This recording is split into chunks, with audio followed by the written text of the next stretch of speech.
अज़ीज़ तलबा व तालिबात, अस्सलामु अलैकुम व रहमतुल्लाहि व बरकातुहू। आप सभी ने कलम बनाना सीख लिए। अब आपको जानना है कि खुशनवीसी के लिए और भी किन किन चीज़ों की ज़रूरत पड़ती है। तो खुशनवीसी के लिए और भी सामान की ज़रूरत है। जैसे कलम आपके पास तैयार हो गया,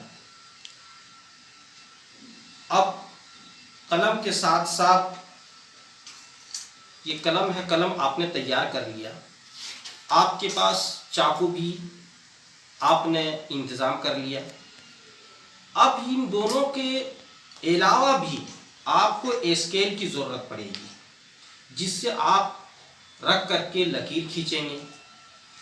एक पेंसिल की भी ज़रूरत है, ताकि इस पेंसिल के ज़रिए से आप लकीर खींचें।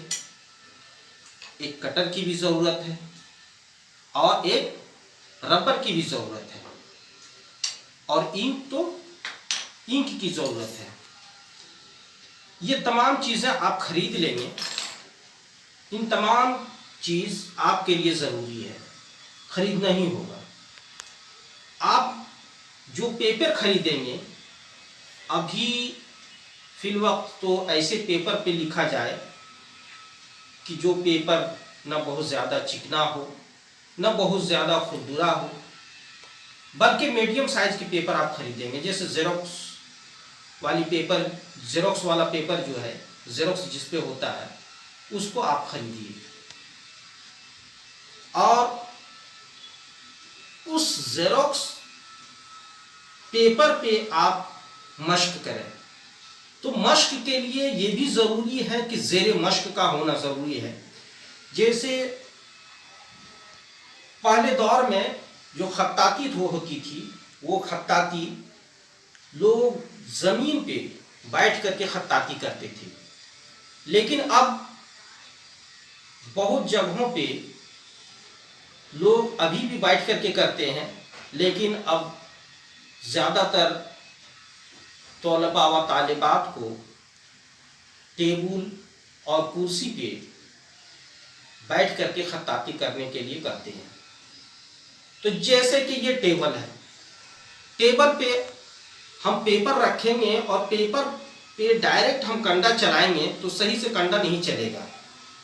तो उसके लिए हम क्या करेंगे, ज़ेरे मश्क यानी मश्क के नीचे किस चीज़ को रखेंगे, कोई पेपर रख लेंगे और उसके ऊपर हम पेपर रखेंगे, फिर हम लिखेंगे। तो अब लिखने का हम तरीका भी बताएंगे कि किस तरीके से हम मश्क करेंगे। सबसे पहले तो आपको लकीर खींचने के लिए आपको जानना होगा कि किस तरीके से हम लकीर खींचते हैं। तो जिस पेन को आपने बनाया है, उसी पेन से आपको पहले कत लगाना है। तो कत किस तरीके से लगाएंगे वो आप पहले देखें। ये है आपका कंडा। इस कंडे से आपने इस कंडे को तैयार किया, तो इस कंडे से हम इस तरह से हम पहले कत लगाएंगे। इसमें 1 2 3, ये कितना हुआ, जो पहले हम लकीर खींचेंगे वो 3 कत का होगा।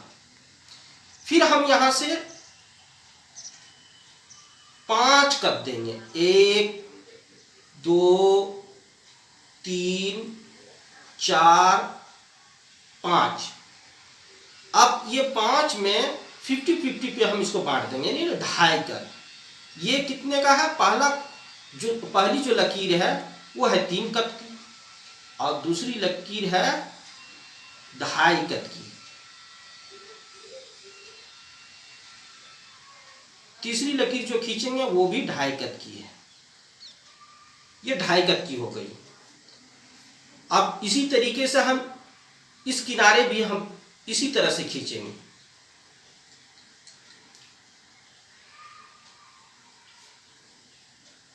इसी तरीके से, जिस तरह से इस तरह से हमने इधर दिया, इसी तरीके से हम इधर भी देंगे। अब इस स्केल का और पेंसिल का काम अब हम देखेंगे कि इससे हम क्या क्या काम कर सकते हैं।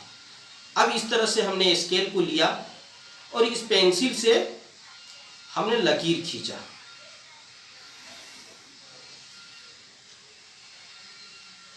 इस तरीके से हम लकीर खींच देंगे।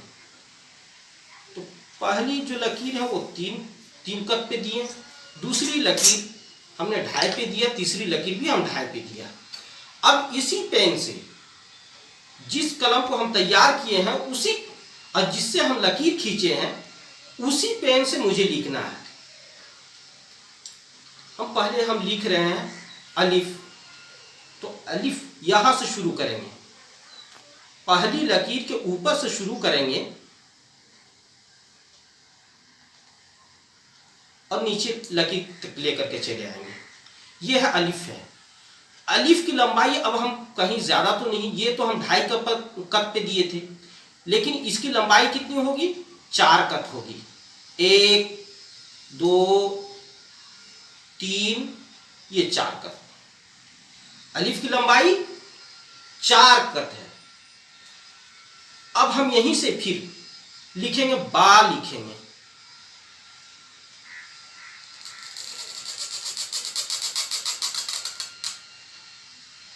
ये बा है, हमने बा लिखा इसको।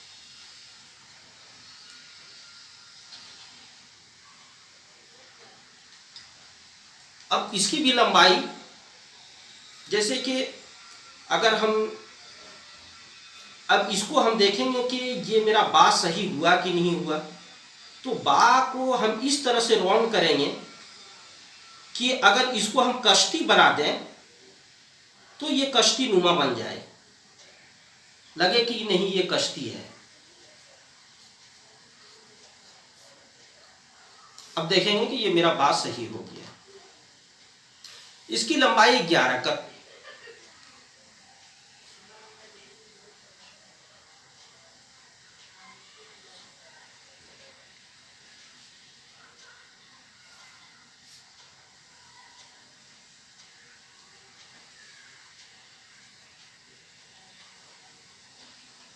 अब बा, अब ता हम लिखेंगे तो ता की लंबाई जो है,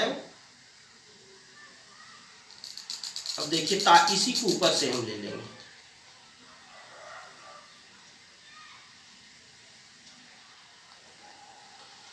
तो आपको सिर्फ मशक करना है इस तरह से कि आप पहले आप लकीर खींचना सीखें, कट देना सीखें, और पूरे पेपर पे सिर्फ आप नोक्ता देना सीखें।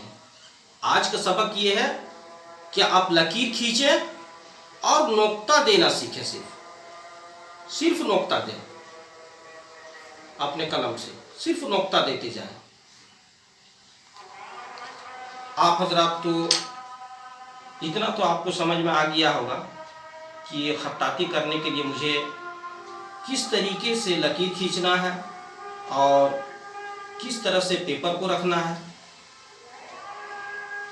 आज के सबक में यहीं तक, फिर हम कल आगे बताएंगे कि आप किस तरीके से लिखेंगे और किस तरीके से आप